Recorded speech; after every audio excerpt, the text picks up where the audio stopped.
बरोबर आहे.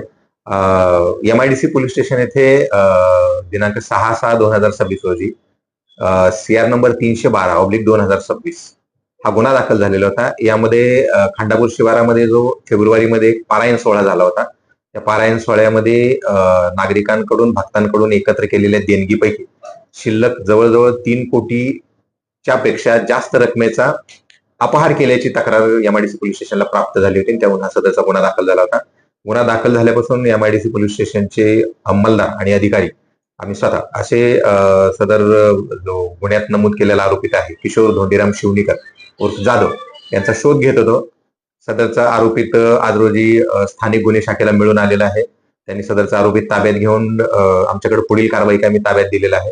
आता आम्ही आरोपितांची मेडिकल केलेली आहे आणि गुन्ह्यात अटक करण्याची कारवाई सुरू आहे आणि गुन्ह्याचा पुढील तपास सुरू आहे. सर, एकंदरीत या प्रकरणामध्ये जो अपहार झालेला आहे आणि जणांच्या तक्रारी होते, आज अटक केलेल्या कशा पद्धतीने आणखी या प्रकारे किती जण ताब्यात घेतले? मूळ गुन्ह्यामध्ये किशोर धोंडीराम शिवणीकर आणि अहिल्यानगरची श्री सोनवणे अशी 2 नावं नमूद आहेत. इतर नावं नमूद नाही आहेत अजून.